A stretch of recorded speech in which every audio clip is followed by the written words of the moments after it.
Darah Yesus, biar Roh Kudus yang bekerja di pikiran kami, di roh, di jiwa kami, akan di tubuh kami terjadi akselerasi buat tubuh kami, menopang jiwa kami ditransformasi, dan roh kami diberi makan hari ini. Terpujilah Tuhan, dalam nama Yesus kami bersyukur, kami terima firman. Haleluya. Semua yang percaya katakan amin. Kita berdoa bagi Tuhan. Haleluya.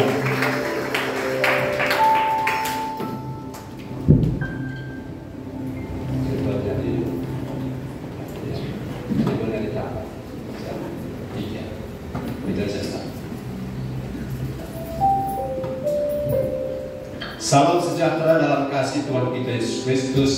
Shalom. Apa kabar Bapak Ibu? Dahsyat luar biasa, semakin serupa Kristus. Yes, yes, yes. Beri tepuk tangan bagi Tuhan lagi.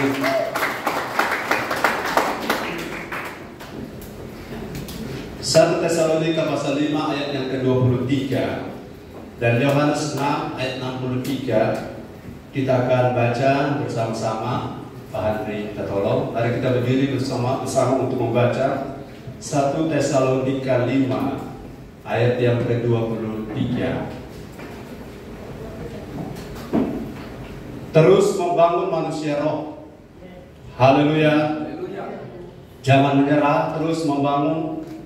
Terus pastikan manusia roh kita kuat. Amin. Manusia roh kita strong. Haleluya. Sama-sama 1 Tesalonika 5 ayat yang ke-23.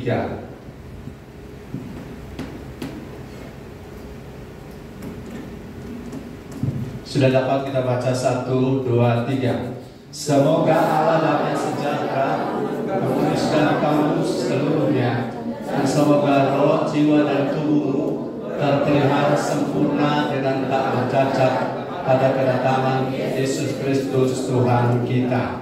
Sekali lagi 2, 3. Semoga Allah damai sejahtera menguduskan kamu seluruhnya, dan semoga roh dan jiwa dan tubuhmu terpelihara sempurna dengan tak bercacat pada kedatangan Yesus Kristus Tuhan kita. Yohanes 6 ayat 63, satu ayat lagi. Sama-sama kita membaca ayat ini. Yohanes 6, 1, 2, 3. Rohlah yang memberi hidup, daging sama sekali tidak berguna. Perkataan-perkataan yang kukatakan kepadamu adalah roh dan hidup. Puji Tuhan. Haleluya. Silakan duduk.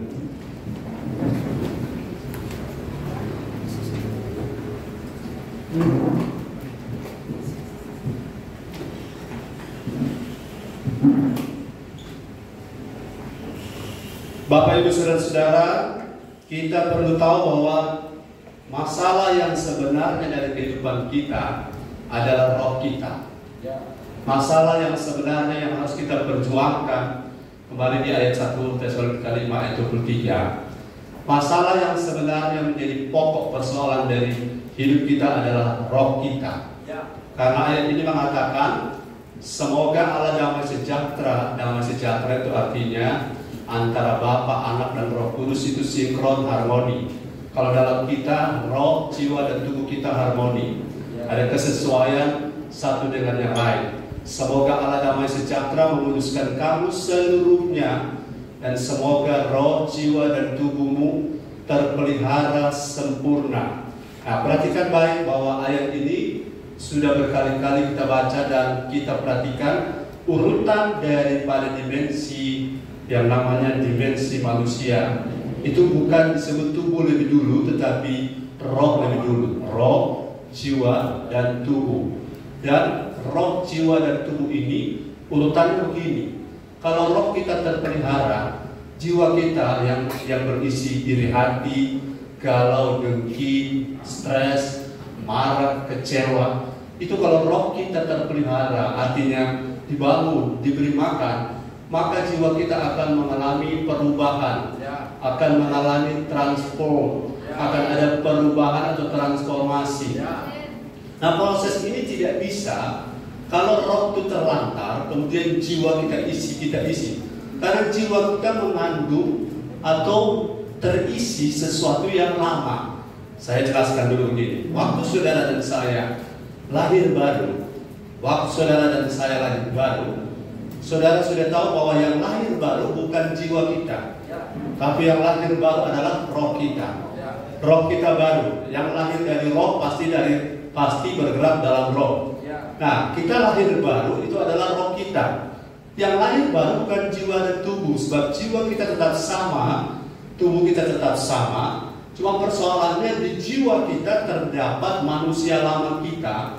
Di dalam pikiran, perasaan, kehendak, imajinasi, dan memori, ini semua rekaman database tentang hidup lama kita masih tersimpan di situ.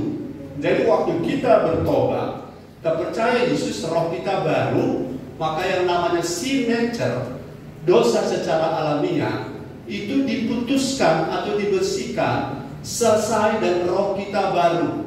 Katakan roh kita baru.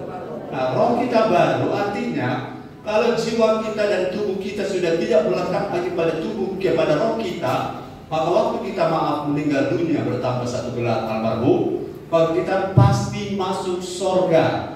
Pasti masuk surga. Katakan pasti masuk surga.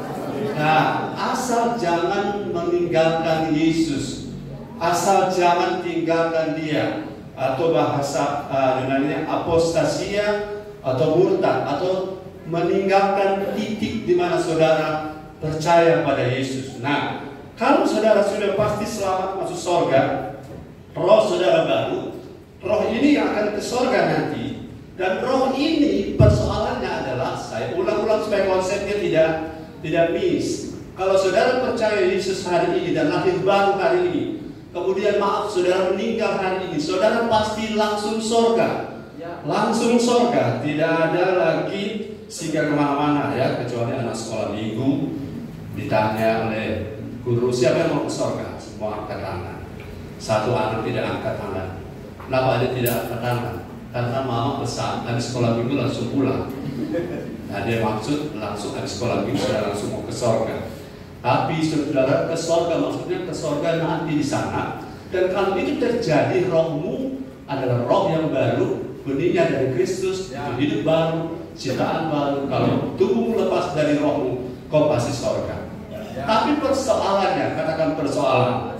Persoalannya adalah ketika kau percaya pada Yesus, engkau masih hidup 10, 20, 30 tahun ke depan.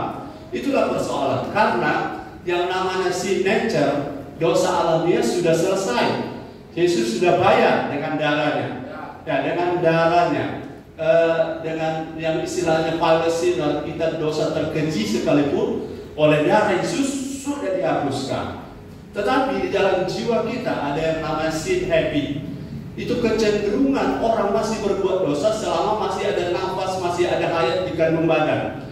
Selama ada hayat, selama hayat masih di kandung badan, kita tetap setia pada Tuhan, maksudnya ya. Selama hayat masih di kandung badan, disitulah potensi, katakan potensi.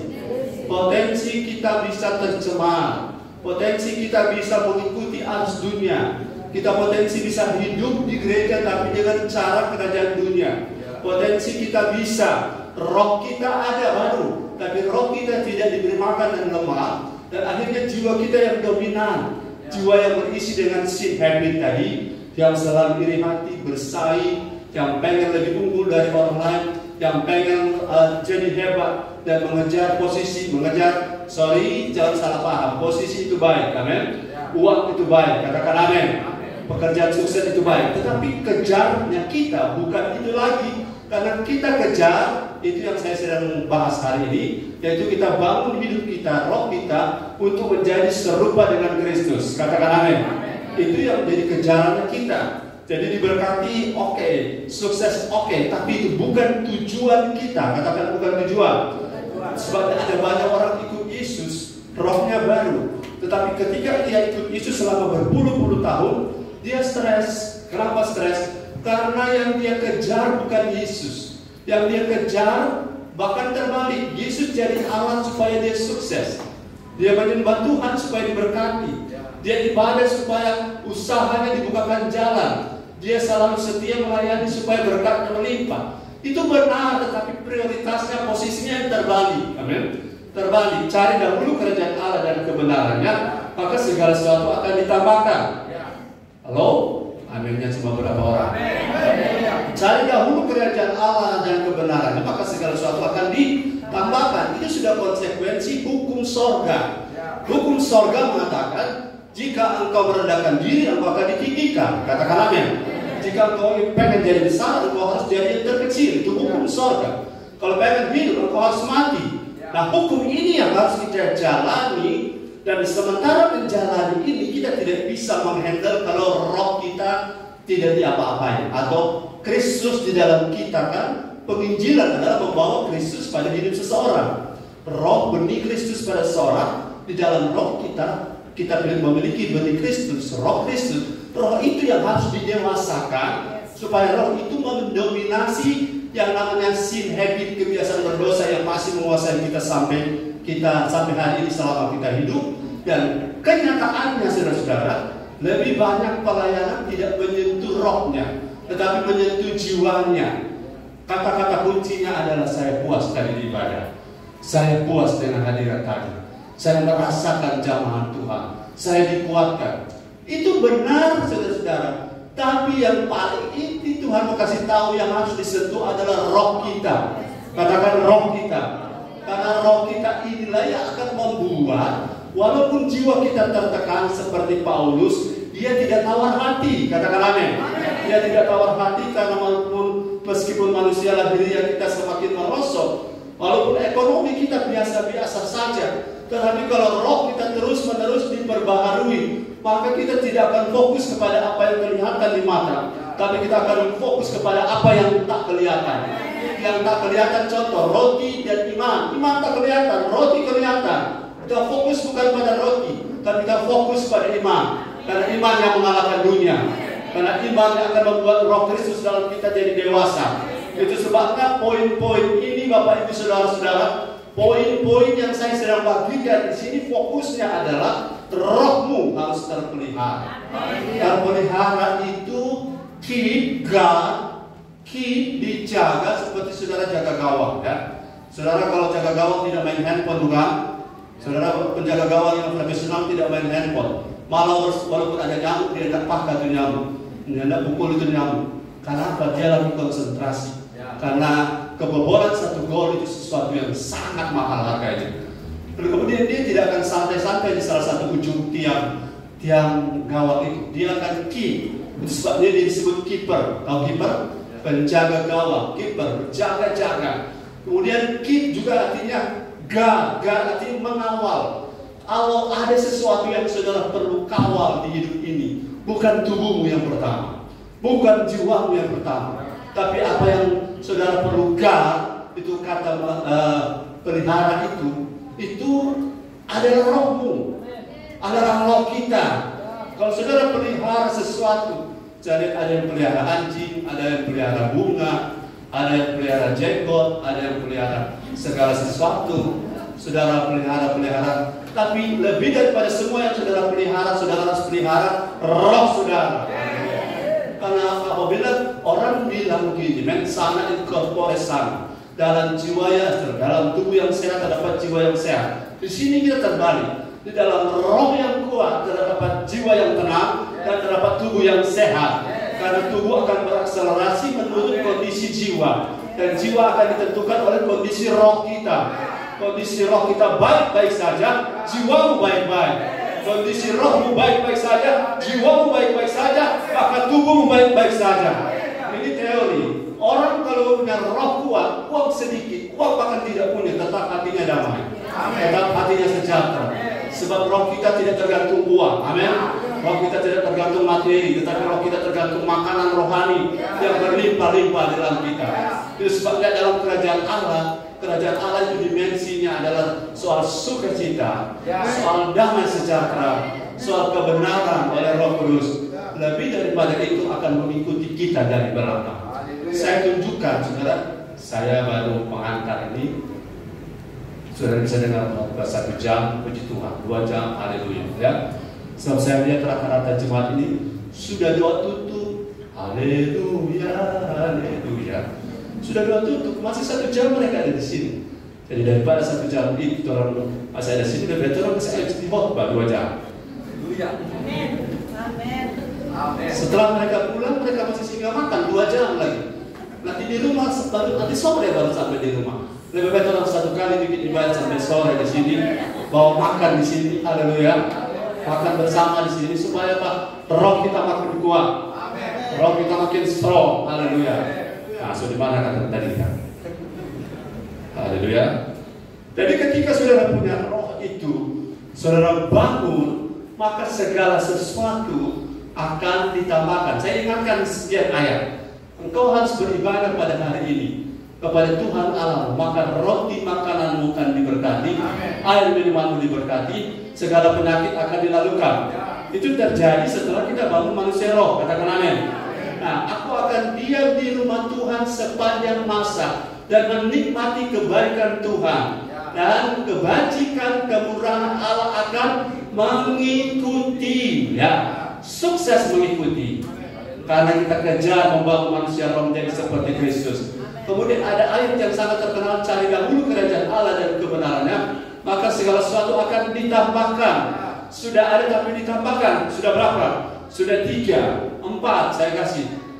Pada hari ini jika engkau mendengar firman dengan baik dan melakukannya dengan setia, maka segala berkat ini akan datang. Akan datang. Bukan kita kejar, amin, tapi akan datang. Orang yang kejar berkat akan stres karena pesaing kita, mereka pakai goraka. Orang kalau orang anak Tuhan tidak pakai goraka, itu artinya pakai pokos-pokos, pakai ilmu-ilmu santet dan lain-lain. Kalau mereka pakai goraka, orang tidak pakai apa-apa. Orang Kristen lantas tidak sungguh-sungguh dengan Tuhan, pasti goraka yang akan menang.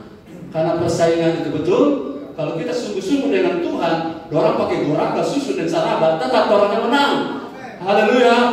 Karena itu sebabnya bangun manusia roh kita, karena iblis kenal siapa Yesus, amin. Iblis kenal siapa Paulus, dan dia juga kenal siapa kita. Dia tahu mata kita mata kemana. Dia tahu kalau fokus kita Yesus, dan dia juga tahu kalau fokus kita berkat. Dia tahu. Itu sebabnya saudara-saudara, orang-orang yang fokus pada berkat akan disodorkan iblis yang namanya dalam tanda petik berkat. Dan mereka lebih percaya kepada materi. Sementara tidak boleh lupa bahwa roh kita adalah inti. Katakan inti. Beberapa orang bilang inti.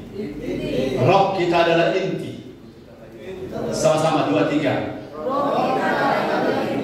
Inti kalau biar punti. Haleluya. Jadi kalau kita terpelihara, maka saudara-saudara akan melihat banyak hal. Yohanes 6 ayat 63, masih di ayat pendahuluan. Kita baca sama-sama. Yang keras semuanya, 2, 3.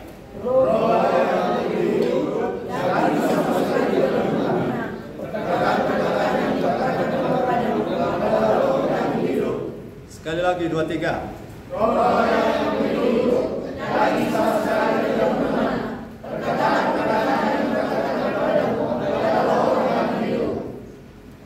Katakan haleluya. Lagi haleluya. Perhatikan pada ayat ini. Di 1 Tesalonika pasal 5 tadi ada roh, jiwa dan tubuh. Betul? Jadi di sini roh dia memberi hidup. Daging sama sekali tidak berguna. Daging di sini bukan tubuh, jadi jangan salah paham bahwa roh itu memberi hidup, daging tubuh sama sekali tidak berguna. Maka ada aliran yang namanya aliran askese yang membuat tubuh ini menderita, menyiksa tubuh dalam rangka supaya rohani ini bisa muncul ke permukaan. Jadi kita tidak pegang teori ini, tapi saya jelaskan. Kata daging di sini bukan kata soma, begini ya. Roh, jiwa, tubuh. Roh itu pneuma. Baik Roh Kudus maupun roh kita pakai kata pneuma. Kemudian kalau jiwa itu menggunakan kata psyche.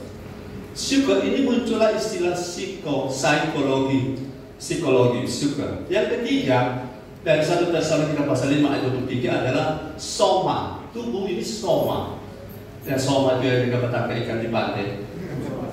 Apa? Soma. Ya, soma itu tubuh. Jadi pneuma, psyche, dan soma itu semua baik. Cuma urutannya yang harus diprioritaskan roh kita. Katakan amin.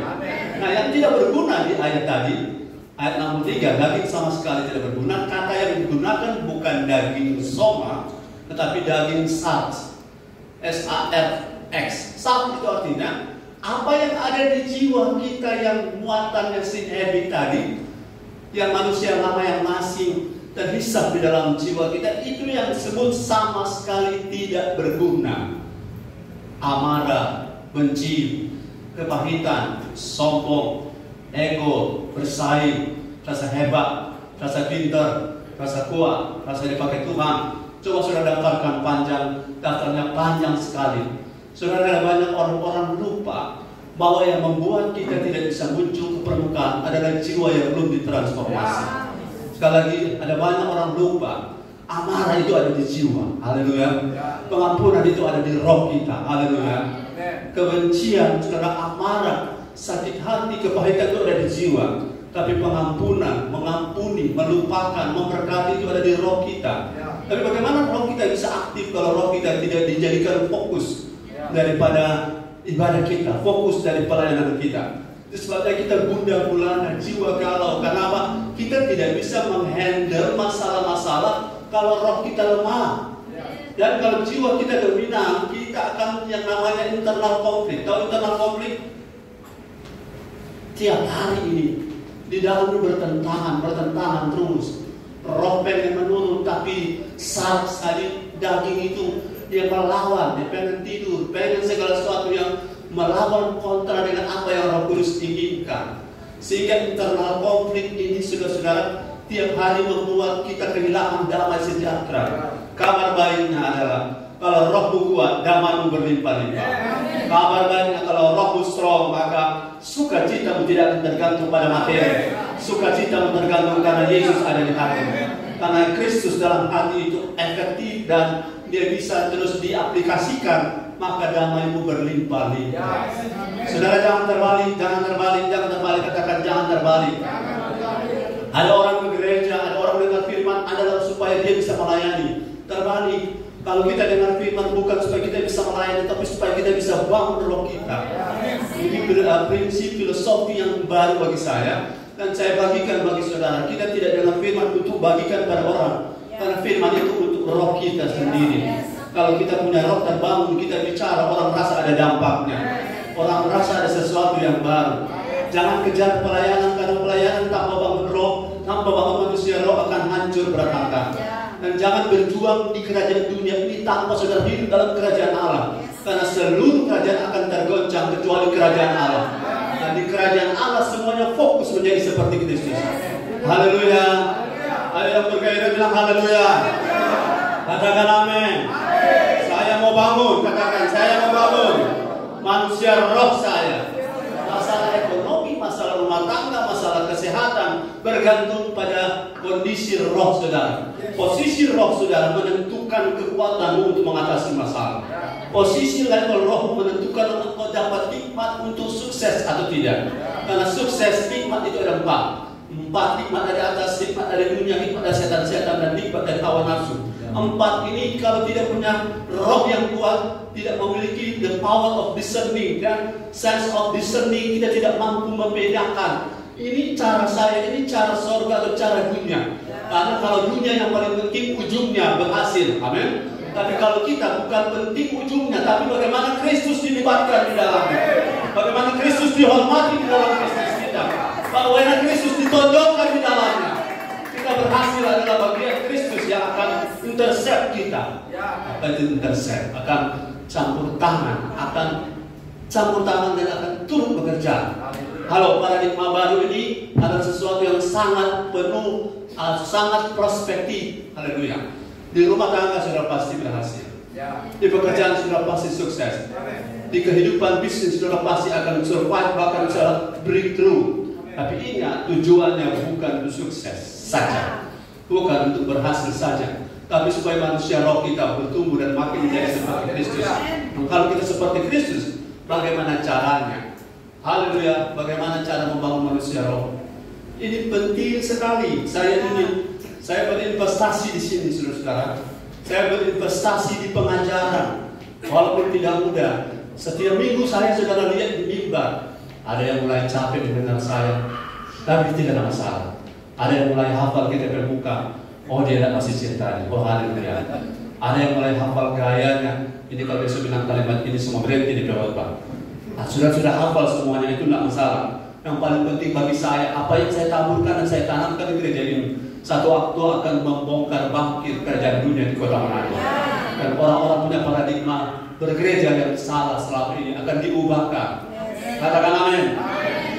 Jadi supaya kita bisa terus membangun manusia roh kita, yang pertama kita butuh makanan rohani lebih banyak.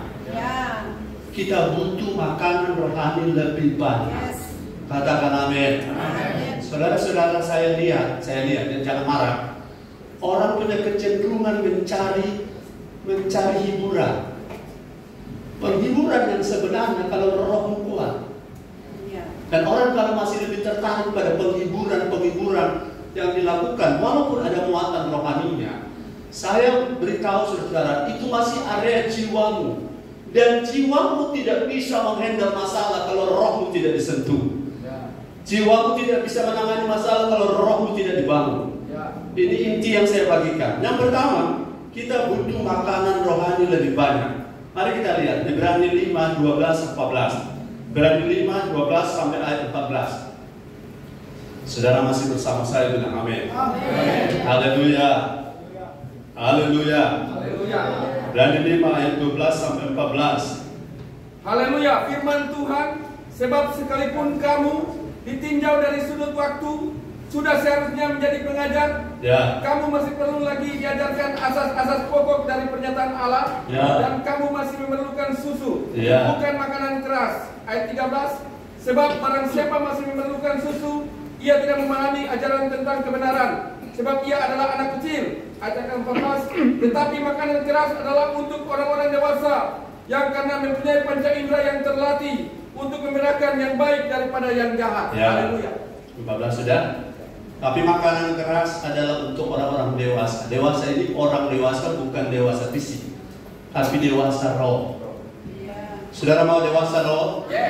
Salah satu ciri dewasa roh adalah memiliki panca indera. Sebenarnya bukan panca indera, karena panca indera itu fisik. Indera, memiliki indera roh. Indera roh itu ada 3. Yang namanya hati nurani, insting, dan komunia. 3 ini adalah indera dari roh kita untuk membedakan. Katakan membedakan. Membedakan yang baik daripada yang jahat. Saya ingin saudara pahami, apa yang disebut baik dengan apa yang disebut jahat, itu tidak boleh dilihat dari kacamata hukum. Yang baik dan jahat ini bukan kacamata tatanan budaya sosial, bukan. Baik dan jahat ini adalah dilihat dari kacamata sesuai dengan agenda Tuhan atau tidak. Mengerti? Haleluya. Sampai di sini saudara, kalau kita sudah lahir baru, otomatis kemampuan membedakan ini perbuatan mencuri jahat, memberi itu baik, semua orang bahkan yang tidak kenal Tuhan tahu itu jahat karena ada KUHP. Tapi membedakan apa yang jahat dengan apa yang tidak, karena dewasa kita punya level rohani dewasa, indera kita akan mampu membedakan sense of discerning, kemampuan membedakan ini yang saya kerjakan ini baik, tapi apakah sesuai dengan agenda Allah atau tidak? Itu yang membuat saudara berbeda. Katakan amin. Jadi kita butuh makanan, bukan makanan. Saudara-saudara ya, kalau orang baru bertobat, kasih tahu Yesus itu baik, dia butuh itu. Kalau orang baru bertobat, Tuhan Yesus itu setia. Tuhan itu mengerti. Orang tidak mengerti kamu, tapi Tuhan Yesus mengerti. Tuhan Yesus tahu persoalanmu. Itu level orang yang baru bertobat. Amin. Tapi sudah jadi pelayan, sudah lama di hadirat Tuhan. Banyak orang yang ikut belakang kita, kemudian masih selalu firman Tuhan mengerti, Allah mengerti. Sekarang saudara level harus naik. Allah mengerti kita itu untuk level tertentu baik, tapi untuk level sudah jadi pelayan, sudah bicara di mimbar, di sana. Kita harus belajar sekarang naik level, makanannya naik level, dilihat dari mana. Kita bukan lagi mencari mengejar Tuhan mengerti kita, tapi kita mengejar sekarang kita mengerti Tuhan. Oh, ini kalimat ini masih susah dimengerti. Yang mengerti, mengertilah. Yang tidak mengerti, berusaha mengerti. Yang tidak mengerti sama sekali, Roh Kudus akan membuat saudara mengerti. Haleluya. hidupmu kalau mengejar Tuhan mengerti engkau tidak akan naik level. Tuhan berkati rumahku, mobilku, Tuhan, ayamku, anjingku, semua tentangku. Kapan tentangnya? Kapan tentang dia? Haleluya. Saya jadi hamba Tuhan yang tidak belajar cengeng. 3 minggu kemarin sampai hari ini saya bergumul dengan fisik, sehingga saudara-saudara, orang tua saya, kakak beradik saya telepon pakai video call, berkali-kali mereka telepon. Tadi pagi mereka telepon jam 6 pagi. Saya lihat ada telepon, saya balas. Kenapa ada telepon? Begini, maksudnya saya sehat, bilang saya sehat. Kenapa telepon? Tadi pagi orang ada bangun pagi, kantor ada mimpi. Mimpi apa? Anak ada somati.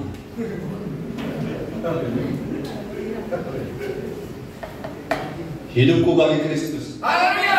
Mati adalah keuntungan. Tidak takut mati lagi. Haleluya. Kalau saya sudah menanamkan benih untuk saya dan untuk saudara, saya tidak ada takut mati. Yang tidak takut mati, bilang amin. Mati hari ini, mati kapan saja sama. Yang penting agenda Tuhan bagi kita harus terlaksana, terrealisasi. Dan saya tidak mau jadi pelayan yang cengeng.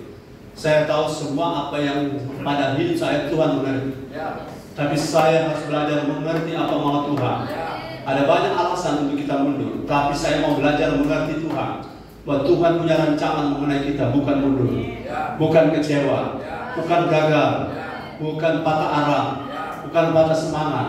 Tapi rencana Tuhan bagi kita adalah on fire, bersemangat, bersukacita, didukung, disambut, atau apapun yang mengecewakan seperti Paulus bilang. Berkali-kali didera, berkali-kali lapar, berkali-kali puasa terpaksa, berkali-kali karang kapal. Tapi kami tidak tahu hati. Karena meskipun manusia lahiriah kami semakin merosot, yang paling penting manusia batinnya kami diperbaharui dari sehari ke sehari. Nah, bagaimana manusia batinia?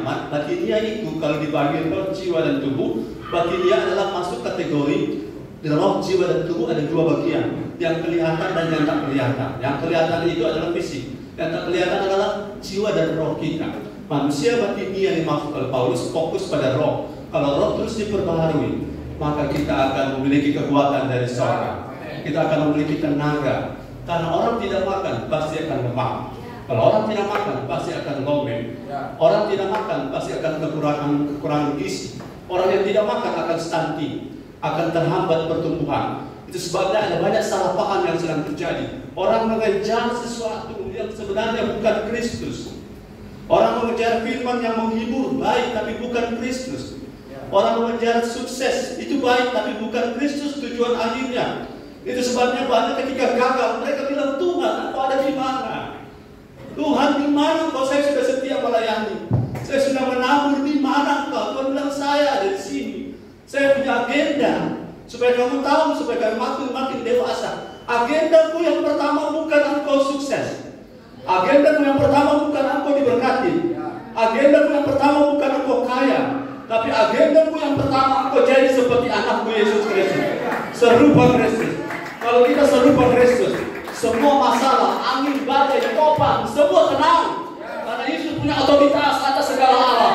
Alam roh, di alam sorga, di langit, di bawah bumi. Dia punya otoritas, dan saya dan saudara akan punya otoritas yang sama. Ketika manusia roh saudara diberi makan, jangan lihat kiri kanan, jangan lihat kendala-kendala, lihat Kristus. Haleluya. Lihat pola kita, lihat teladan kita. Dia tidak punya apa-apa tapi tidak pernah galau. Dia tidak punya apa-apa selama di bumi tapi dia tidak stres. Tapi dia hidup enjoy. Bisa tidur di tengah badai perahu orang sudah tenggelam, dia bisa tidur di gurita. Karena damainya adalah damai sejati, damai surgawi. 5.000 orang belum makan. Ini termasuk orang Manado, ini 5.000 orang. Tambah 5 laki-laki, 5 perempuan, 5 anak-anak, 5.000, 15.000 belum makan. Ini orang kalau belum makan secara psikologis emosinya naik tinggi, ya. Tapi Yesus tidak stres. 5 keturunan roti, 2 ekor ikan. Dia naikkan syukur pada Tuhan. Selesai, bahkan ada sisa 12 baku. Kenapa 12? Karena 12 pelayan langsung makan. Kenapa tidak 13? Yesus tidak butuh makan. Haleluya.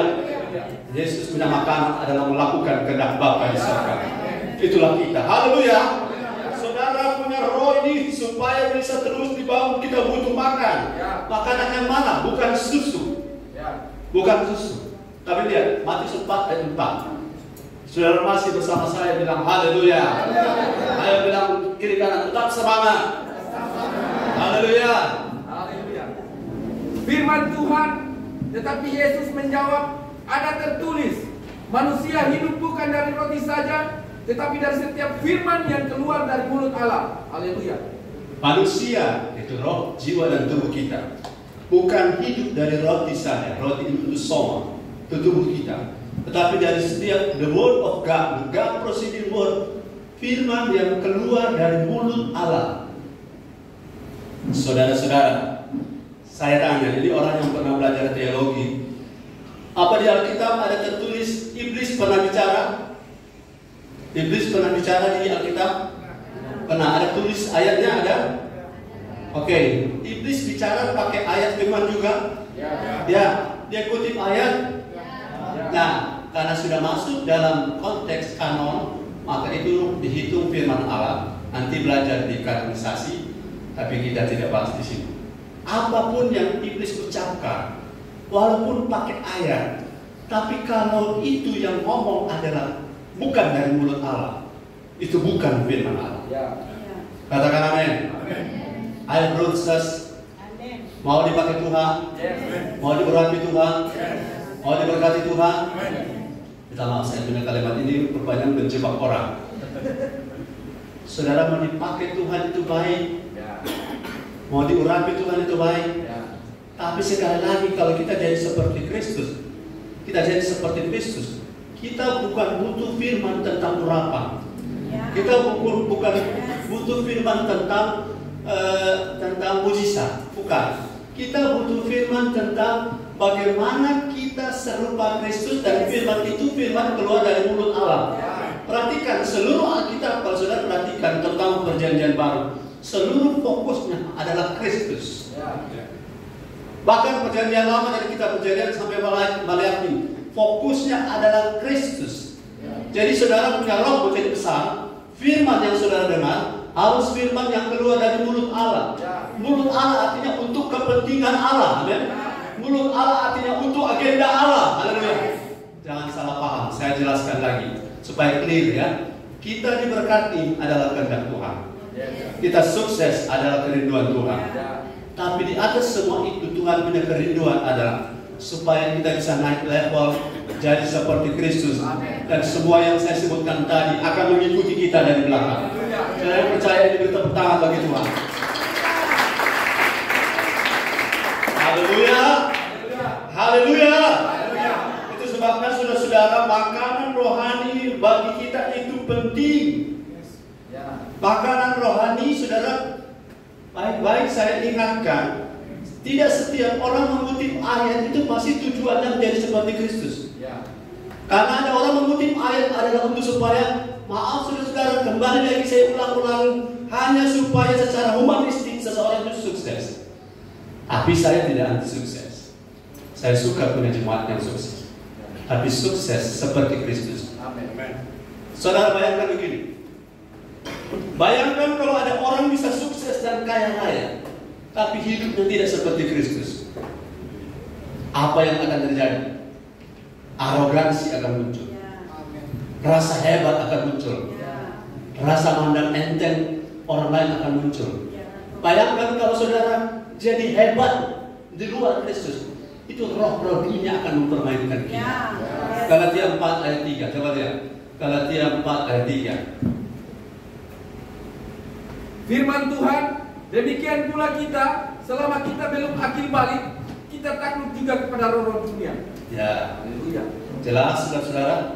Kalau kita tanpa akil balik terus sukses secara materi, kita akan diatur, dikendalikan, dikontrol oleh roh dunia.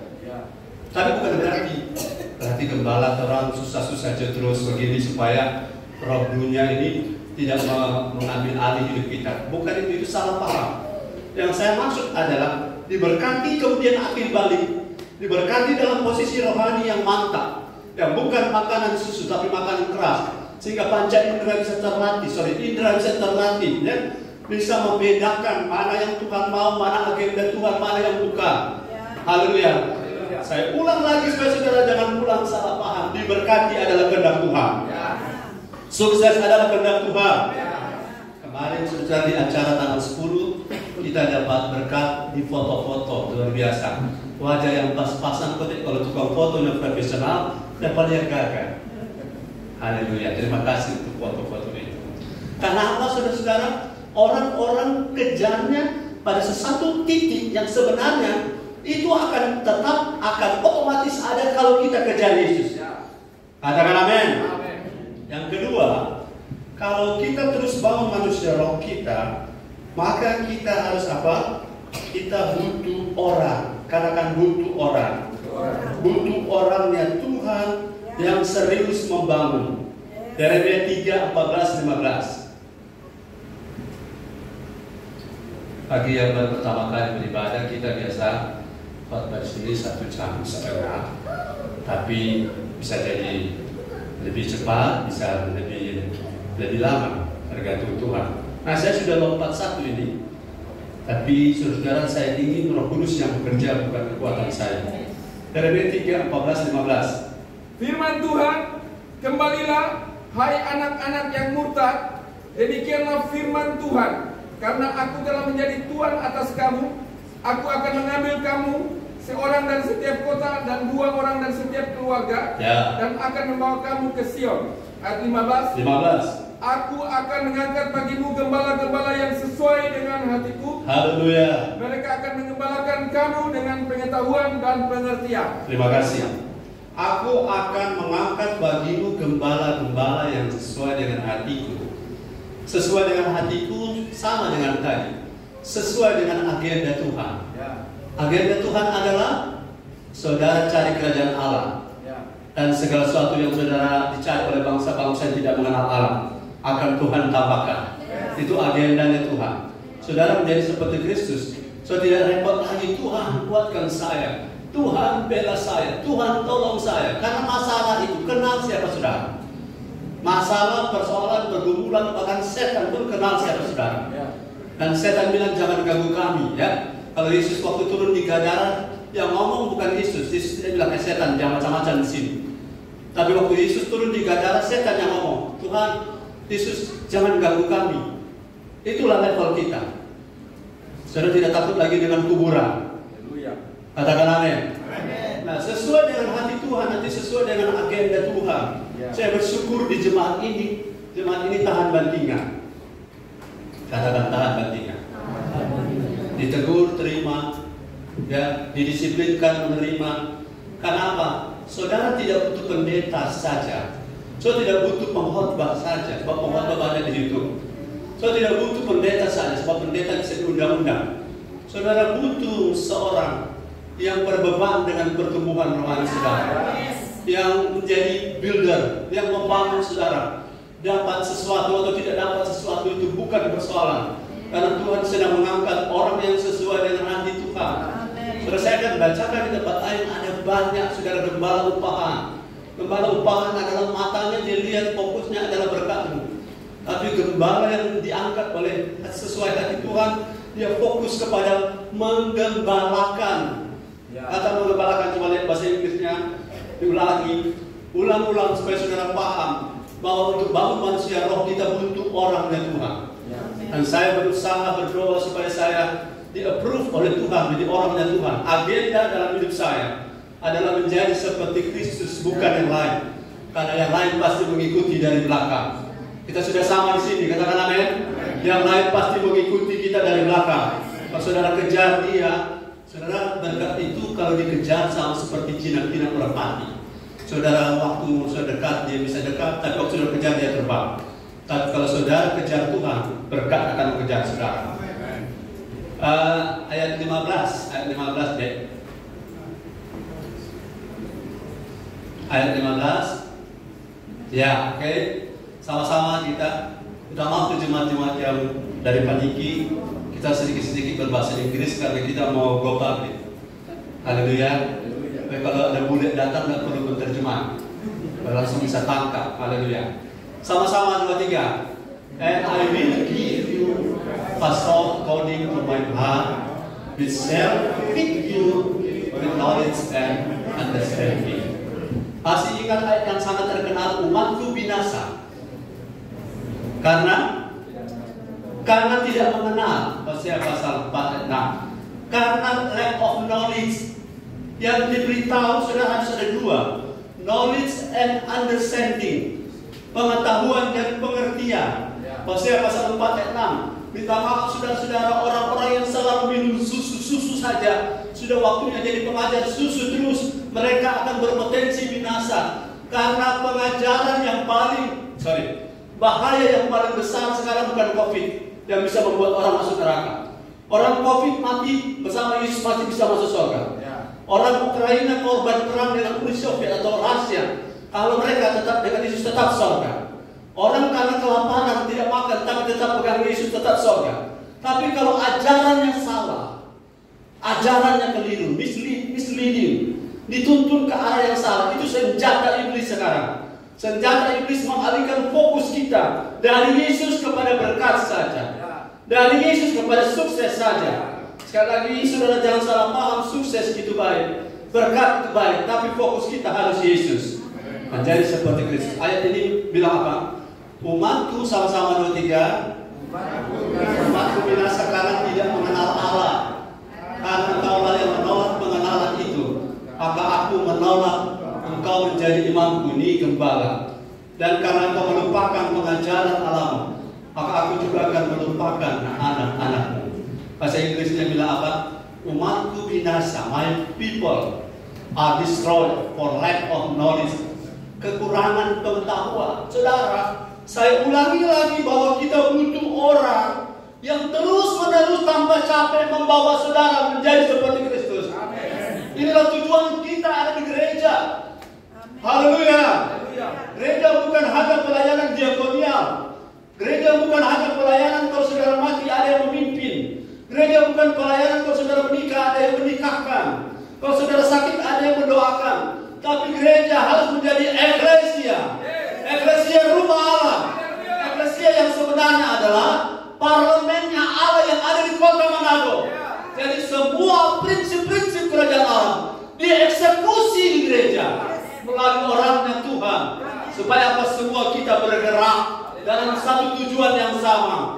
Dan kita menjadi Kristus kecil di bumi yang bisa menghandle masalah, bisa men-take over apa yang selama ini dikuasai oleh domain-domain yang dikuasai oleh roh-roh jahat. So, hampir setiap domain ada roh jahat dan mulai terbongkar di Indonesia, mulai tersingkap, dan saya percaya Manado adalah salah satu sasaran dari kerajaan Allah supaya makin banyak orang seperti Kristus di kota Manado. Dan itu sudah pasti sukses akan bertambah, berkat akan bertambah, jalan-jalan terbuka, orang-orang yang berbisnis dengan cara curang selama ini yang berdiri jalan kita akan disingkirkan oleh Tuhan. Dan Tuhan akan membersihkan jalan-jalan kita dengan kita apa? Fokus menjadi seperti Kristus. Dan kalau kita fokus menjadi seperti Kristus, saudara-saudara, ayat ini saya bagikan kepada saudara. Tidak perlu saudara repot kalau saudara punya builder. Haleluya. Kalau saudara memiliki orang yang berbeban untuk membangun terus hidup saudara, saudara tidak akan capek. Saudara membangun sendiri, saudara membangun diri sendiri. Saya rasa, saya teologianya cukup lama saya teologia, tapi membangun diri sendiri ternyata tidak bisa. Saya butuh orang tua, saya butuh orang tua rohani, saya butuh orang yang cover saya secara roh, saya butuh orang yang mengajar saya butuh orang yang menegur saya butuh orang yang memberikan pola, patch plan. Dia tunjukkan, saya tanya, kalau saudara ke Gunung Semeru, pertama kali belum pernah ada orang naik ke atas. Saudara bisa jalan sendiri ke sana? Saudara akan tersesat. Tapi kalau saudara ke sana, sudah ada orang lebih dulu ke sana. Sudah ada bekas tapak kaki orang-orang sebelum kita. Maka kita ke sana mudah, amin. Ada patch plan, kita ada jalan yang sudah jadi. Nah, saudara-saudara, saya berharap jalan yang kami jalani, saudara mudah menjalani di belakang kami. Karena Kristus telah membuka jalan itu. Dan jalan itu ada di depan kita. Dan kita tidak akan tersesat karena jalannya Tuhan taruh orang yang Tuhan tetapkan. Bukan sebagai pendeta saja, bukan sebagai pemimpin gereja saja, tapi sebagai pemberi makan. Haleluya. Saudara, pemberi makan, saya kasih contoh. Belum 1 jam. Kalau saudara pulang rumah, misalnya, mana Pak Siap? Siap kalau pulang rumah, kemudian ada makanan di meja. Bro Hendra sudah siapkan. Waktu Siap datang di rumah, dia lihat ada makanan, dia buka tudung saji atau tutup saji. Tutup saji, dia lihat ada makanan. Apakah dia akan ambil kaca pembesar? Jangan-jangan ini ada racun. Jangan-jangan ini ada cyanida. Jangan-jangan ini ada formalin. Apa begitu sih? Tidak, malah buka begini langsung. Kenapa? Karena dia punya orang tua. Dan dia kalau punya orang tua, dia tahu makanannya dari orang tua tidak akan terkontaminasi. Tidak ada racun. Haleluya. Kalau saudara dengar sembarang firman, saudara tidak tahu orangnya mau bawa kemana saudara. Tapi kalau orang Tuhan, orangnya Tuhan yang Tuhan taruh, yang saudara sudah lihat hidupnya, walaupun masa lalu boleh hancur, tapi masa kini lebih penting ke depan. Dan kalau kita terus maju bersama Tuhan, maka roh kita terjamin akan bertumbuh karena makanannya jelas dari orang yang kita kenal, orang yang jelas yang fokus untuk memberi makan kepada kita. Haleluya, haleluya. Galatia pasal 4 ayat 19. Saudara pastikan dan doakan kami supaya kami jadi orang seperti Galatia 4 ayat 19. Karena ini akan membuat perbedaan besar di gereja, akan membuat perbedaan besar di masyarakat, akan membuat perbedaan besar di bisnis. Saudara akan tidak stres lagi karena saudara berbisnis ada yang cover di alam roh. Haleluya. Saudara berusaha. Saya tahu saudara mungkin yang banyak sudah tahu di domain-domain dari setiap bisnis, setiap usaha pekerjaan ada setan di sana. Ada setan dan saudara tidak bisa melawan sendiri. Amin. Kita gereja secara korporat itu ada otoritas bahwa Kristus adalah batu karang yang teguh dan Allah mau tidak berkuasa atas gereja, tapi bukan gereja sembarang, tapi gereja yang fokus membangun manusia rohnya yang menjadi seperti Kristus. Dan saudara akan ambil alih apa yang selama ini dipermainkan. Kita tidak bisa berbisnis tanpa sokok selama ini, tapi oleh karena Kristus dalam saudara jadi besar, saudara akan menaklukkan setiap roh itu dan mereka akan tersingkat dan akan berhenti beroperasi. Saudara akan leluasa dan kerajaan Allah masuk advance di dalamnya, diperluas, diperlebar, extend di dalamnya, sehingga saudara tidak stres. Sebagaimana Ishak tidak perlu kerja keras karena Abraham telah membuka jalan. Sebagaimana Yakub tidak perlu banting tulang. Ada Abraham, ada Ishak yang telah mewariskan warisan rohani. Musuh-musuh Yakub sebenarnya tidak ada karena telah dikalahkan oleh Abraham, telah dikalahkan oleh Ishak. Hari ayat ini kita baca sama-sama 2, 3.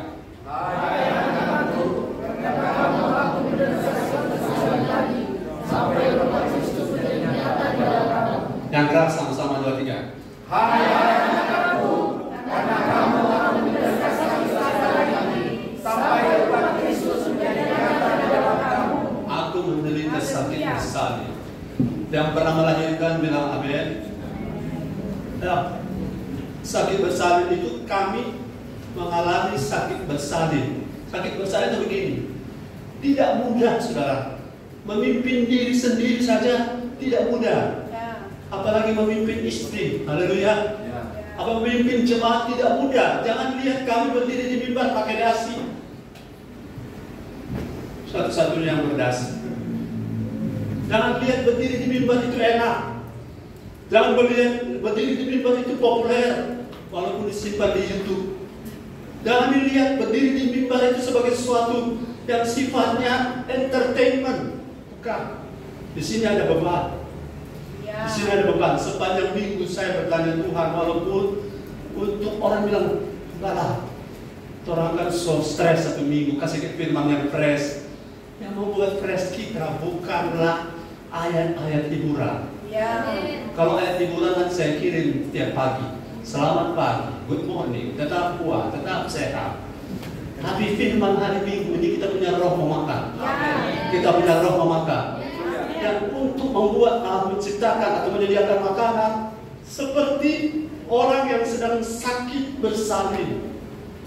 Orang sakit bersalin rata-rata katanya konon, aduh saya tidak mau kain dua, saya tidak mau kain dua. Jadi sakit seperti ini saya tidak mau kain dua. Masa sama kuda apa setuju? Karena rasa sakit bersalin itu sama dengan seorang hamba Tuhan yang memberi makan makanan rohani ini. Kami merasa sakit bersalin. Kami punya kelemahan, maksudnya kami punya pergumulan yang kami tidak harus bagikan dengan saudara. Amin. Kami pikul sendiri. Haleluya. Kami tidak bagikan namanya keberatan-keberatan kami pada saudara. Tidak. Karena itu orang tua punya tanggung jawab. Anak makan, tidak makan, tidak perlu orang tua kasih tahu pada anak begini cara kami mencari makanan sehingga kamu bisa makan. Haleluya.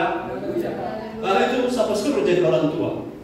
Jangan ada orang tua bilang, nak, anak tempe ini, bapak kita isi di got, tapi cari tempe. Anak makan mesti ingat bapak besok lelah. Bapak pelutut, tapi tampur, kita keluar. Gara-gara di tahun gak benci anak. Orang tua begitu adalah orang tua yang tidak siap jadi orang tua. Dan kami tidak ingin bagikan kesusahan kami. Biar Tuhan yang tahu kesusahan kami.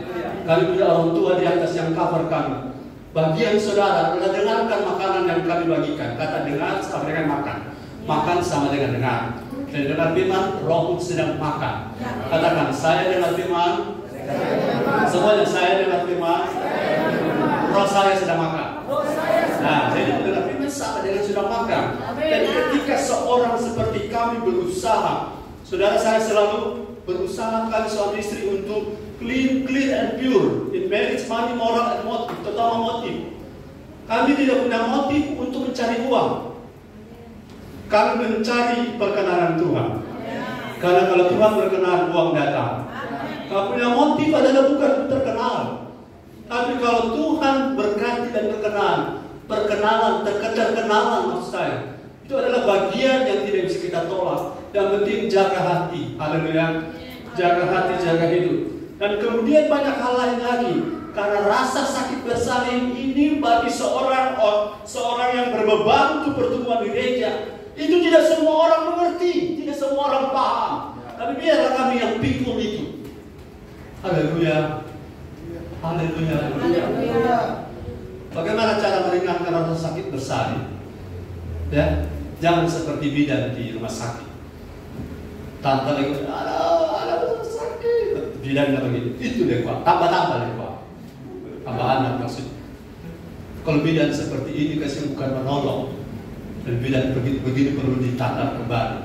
Orang lagi menderita susah. Ya, satu kali kami punya adik ipar mau melahirkan.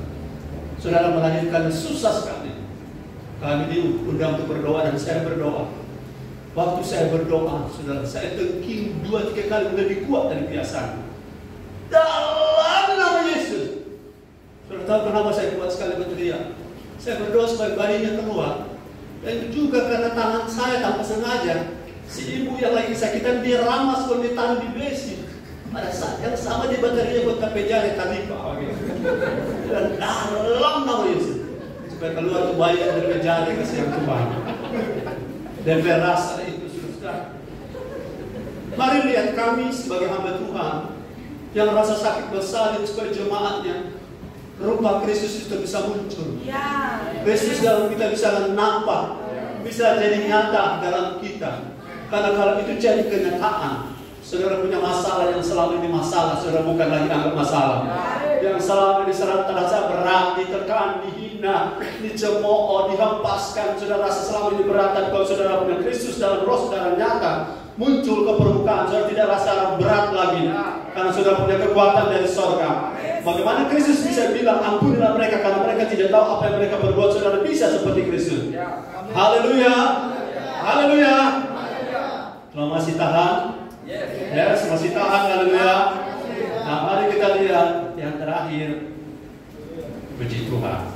Ini ada apa yang terakhir? Kita sedang tahu mau pilih yang mana. Yang bagus-bagus coba. Haleluya. Untuk kita punya roh bisa bertumbuh, kita butuh rumah Tuhan. Mari kita lihat Matius 16 ayat 18 dan Mazmur 23 ayat 6. Haleluya. Haleluya. Bilang haleluya. Haleluya. Matius 16 ayat 18. Firman Tuhan, dan aku pun berkata kepadamu, engkau adalah Petrus, dan di atas batu karang ini aku akan mendirikan jemaatku, dan alam maut tidak akan menguasainya. Dan Yesus pun berkata kepada Petrus, engkau adalah Petrus, dan di atas batu karang ini, batu karang tadi, pengakuan bahwa Christos Kurios, Kristus adalah Mesias, anak Allah yang hidup, maka aku Yesus akan mendirikan gerejaku, bukan gereja, tapi aku akan mendirikan jemaatku, bukan hanya jemaat, tapi aku akan mendirikan eklesiaku. Kata eklesia adalah satu rumah di mana orang-orangnya dilatih, didisiplinkan, di-cover seperti latihan Kopassus, bukan latihan Hansip. Di sana dilatih supaya bisa alam maut tidak akan menguasainya, supaya alam maut yang selama ini arogan, sombong, menista, menginjak, menganiaya kita bisa melawan mereka. Roh-roh itu bisa takluk di bawah kaki kita. Karena apa? Kita punya rumah. Kadang-kadang kita punya rumah, kita punya tempat di mana kita diberi makan, di mana kita di-cover, di mana kita dididik, kita dihajar. Ibrani 5 ayat 12 ayat 5. Saudara, di mana kita dibentuk, di mana kita diberi arah, di mana kita akan memiliki pathway, diberi tujuan yang jelas. Mari kita lihat, kita punya rumah.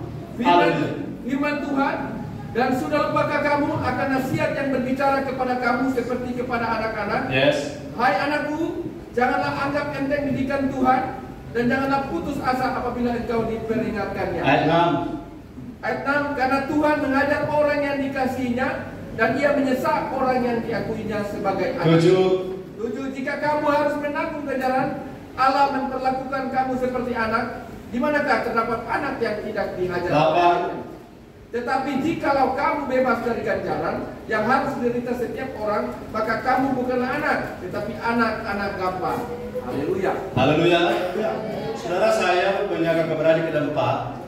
Dan saya salah satu anak yang saya sadar, inilah kesalahan saya. Saya di rumah banyak ada pemarah. Saya di rumah hampir sedikit-sedikit dapat cambuk, mungkin karena nakal, saudara. Dan saya punya kerinduan sejak usia 12 tahun, saya pengen merantau. Saya pengen merantau hanya karena pengen tidak dapat marah dari papa dan mama, supaya nggak dapat cambuk. Saya evaluasi, ternyata saya ini besar di perantauan itu salah. Saya harus terbentuk, dididik di rumah, bukan di jalanan. Karena ternyata saudara-saudara, katakan ternyata, pembentukan tidak tercapai karena banyak orang itu tidak mau dihajar, tidak mau dididik, tidak mau didisiplinkan. Sehingga apa yang terjadi? Banyak sekali anak-anak gampangan. Anak-anak gampangan itu apa? Anak-anak preman, anak-anak illegitimate son, anak-anak yang tidak sah. Tapi saudara berdoa minta berkah, berdoa minta mujizat, berdoa minta campur tangan Tuhan. Bukankah Tuhan bilang doa orang benar bila dengan yakin didoakan sangat besar kasihannya? Katakan amin. Bukan doa yang benar, tapi doa orangnya. Katakan doa orangnya. Orang tidak bisa dibentuk tanpa firman dan Roh Kudus, tanpa punya rumah yang tetap. Haleluya. Kalau saudara pilih-pilih rumah, pilih-pilih. Kalau rumah makan, saudara boleh makan di mana-mana. Kami hampir tiap hari ada di rumah makan, mungkin karena kami tidak memasak. Kau boleh pilih, tapi gereja tidak bisa pilih. Saudara harus tertanam di satu tempat. Karena kalau saudara tertanam, artinya saudara surrender, memberi diri itu dibentuk. Dan kami bilang kepada pencari-pencari jiwa, jangan ajak orang yang tidak mau berkomitmen gereja. Karena kita akan buang tenaga, kita akan buang waktu, buang sumber daya. Mari fokus pada mereka yang mau bertumbuh dan tertanam di rumah Allah. Kalau mereka hanya mau datang dan pergi, datang dan pergi sesuka. Kalau mau sesuka hati, saya tawarkan, pilih di sana, tidak usah ke sini. Tapi pilih di sini, jangan lagi ke sana. Setuju dengan saya, bilang. Supaya kita tidak jadi anak-anak gampangan. Anak gampang itu bagaimana? Kalau saudara 2 tempat, di sini ada pemarah, saudara bisa lari sana. Betul? Sini udah pemarah, sudah balik lagi di sini. Betul? Saudara didisiplinkan di sini, sudah kecewa ini pendeta apa ini? Saya cari pendeta yang manis. Bukan pendeta manis punya kekurangan, sudah temukan. Bagus pendeta manis, biar dia bisa itu malah gagal. Saat pendeta manis lagi bikin salah, kerja sudah pindah lagi pendeta apa itu, pendeta apa itu? Pindah lagi. Sudah, hari-hari kemarin lupakan. Tapi sejak sudah bertemu dengan orang yang membangun saudara menjadi seperti Kristus, fokuslah ke depan. Fokuslah ke depan, katakan amin. Dan saudara tidak ada tempat di mana saudara akan dibentuk kalau saudara tidak tetap hati. Saudara tidak akan tetap bisa berbisnis dengan baik kalau minggu ini saudara di bidang keuangan, minggu depan di bidang penjualan tempe, minggu depan penjualan sosatu, minggu depan saudara penjualan slot dan lain-lain. Saudara tidak fokus pada satu arah, saudara akan tidak jadi apa-apa. Dan saya percaya hari ini kabar baik. Saudara harus ada di rumah Tuhan. Karena hanya dengan di rumah Tuhan. Saya tanya, kalau saudara pulang rumah, halo, katakan halo. Kalau saudara pulang rumah, saudara taruh barang, boleh sembarang? Boleh. Saudara taruh lepas baju dan semua, boleh sembarang? Boleh langsung tidur? Boleh langsung makan? Boleh. Kalau di terminal, boleh lepas barang sembarang? Ya. Boleh saudara bisa langsung makan? Ya. Harus bayar. Ya. Betul? Kalau di rumah sendiri, saudara boleh makan? Boleh. Karena rumahmu, ada orang tuamu. Ya. Kalau di rumahmu, kamu keluar pagi, harus apa bilang? Harus. Kalau di terminal, kamu keluar apa bilang? Tidak perlu, karena tidak ada yang mengatur. Ya. Tapi di rumah Tuhan harapan, di sana ada kebajikan dan kemurahan Allah. Di sana ada berkat Tuhan. Saudara bisa makan kapan saja. Saudara bisa tidur kapan saja. Di rumah dengan di terminal bedanya adalah di rumah ada rest. Ada istirahat yang tenang. Saudara bisa aman di sana. Tapi kalau di terminal, saudara boleh tidur, bangun pagi sudah punya barang, sudah renap semuanya. Nah, saudara cari lagi, tapi lebih aman. Saudara ada punya rumah, saudara punya orang tua, saudara punya makan, saudara punya makanan maksud saya, dan saudara punya covering rohani. Dan apapun saudara, kalau saudara punya orang tua rohani, minta maaf. Kalau seandainya anak saya bermasalah dengan tetangga, kemudian saya pergi, Pak minta maaf anak saya salah. Kemudian besok sudah selesai kan? Tetangga masih marah-marah dengan anak saya, masih mengganggu anak saya. Kemudian sekarang masalah anak itu dengan tetangga atau sudah ada masalah dengan saya? Orang tua. Sudah masalah dengan orang tua. Iblis mengganggu anak-anak rohani. Sampai pada level tertentu, dia tidak sedang mengganggu kita, tapi dia sedang mengganggu orang di atas kita. Dan otoritas orang di atas kita akan turun tangan. Dan saya percaya otoritas yang lebih kuat di atas kita akan mengalahkan roh-roh jahat yang selama ini mempermainkan banyak orang yang tidak punya tempat yang tetap. Dan kalau di sini kita punya tempat yang tetap, ayat yang terakhir, baru haleluya ini ayat yang terakhir, katakan amin. Masih ada 3 poin tapi saya maklum. Haleluya. Mazmur 23 ayat 6. Masih untuk bangun manusia roh kita butuh rumah Tuhan. Mazmur 23 ayat 6. Firman Tuhan, kebajikan dan kemurahan belaka akan mengikuti aku seumur hidupku, dan aku akan diam dalam rumah Tuhan sepanjang masa. Yes. Haleluya. Coba lihat bahasa Inggrisnya. Aku akan diam dalam rumah Tuhan 1 tahun dan 1 bulan saja, tapi ayat ini sepanjang masa. Haleluya. Apa? Bermata. Forever and ever I give my praises to you. Yes. The goodness and the mercy of God shall follow me all the days of my life, and I will dwell. Apa beda dwell dan stay? Halo Kak. Selama-lamanya.